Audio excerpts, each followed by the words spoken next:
Factors affecting enzyme activity, enzymes की activities को कौन कौन से फैक्टर अफेक्ट करते हैं भैया, कि रेट ऑफ रिएक्शन ज़्यादा हो रही है कम हो रही है, तो किस किस कंडीशन पे डिपेंड करता है। पहली चीज़ पीएच पर डिपेंड करता है, कैसी पीएच है। देखो एक ग्रुप हमने एक ग्राफ बनाया, अब ग्राफ पे देखो एक तरफ तो पीएच बढ़ रहा है और एक तरफ क्या बढ़ रहा है, एंजाइम की एक्टिविटी बढ़ रही है।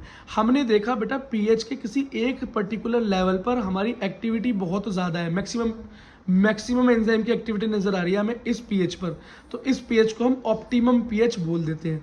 अगर हम इस ऑप्टिमम पीएच से कम जाएंगे तो एंजाइम की एक्टिविटी कम हो जाएगी, और अगर इस ऑप्टिमम पीएच से ऊपर जाएंगे तभी भी एंजाइम की एक्टिविटी डाउन हो जाएगी। कितना आसान है याद करना, ऑप्टिमम पे बढ़िया काम, ऑप्टिमम से नीचे घटे, ऑप्टिमम से ऊपर भी घटे, बढ़िया काम या मैक्सिमम एक्टिविटी तो आपको ऑप्टिमम पे ही मिलेगी।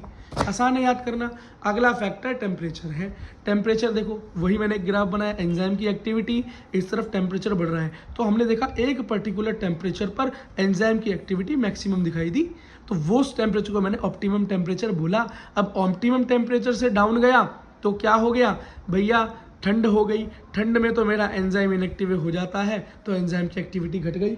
और जब मैंने टेम्परेचर बढ़ा दिया, ऑप्टिमम टेम्परेचर से ऊपर गया, तो डीनेचर हो गया एंजाइम, क्यों भैया वो प्रोटीन का बना हुआ है, जल गया, खत्म हो गया, तभी भी एंजाइम की एक्टिविटी डाउन हो गई। तो याद रखना ऑप्टिमम टेम्परेचर पर ही काम करता है बढ़िया तरीके से, मैक्सिमम एक्टिविटी।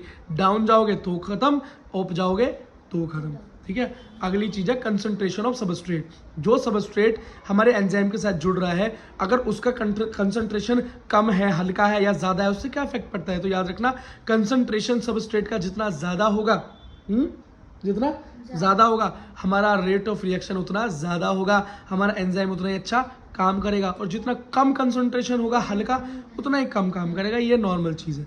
एक ग्राफ देखो बेटा, इस ग्राफ के अंदर हमने देखा वेलोसिटी ऑफ रिएक्शन, मतलब रिएक्शन की रेट, और इधर हमने कंसंट्रेशन ऑफ सबस्ट्रेट बढ़ाते रहे। एक ऐसा पॉइंट आया जहां पर हमें क्या दिखाई दिया, मैक्सिमम वेलोसिटी नजर आई, वेलोसिटी या रेट ऑफ रिएक्शन मैक्सिमम नजर आई।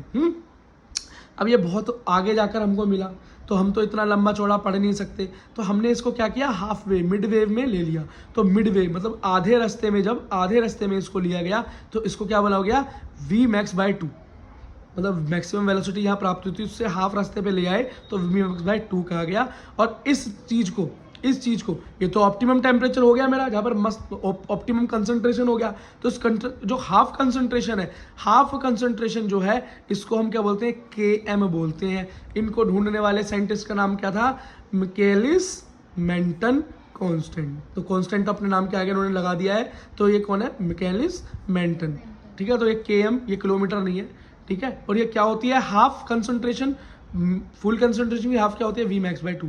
इतनी सी बात याद रखनी है आपको, ठीक है बेटा।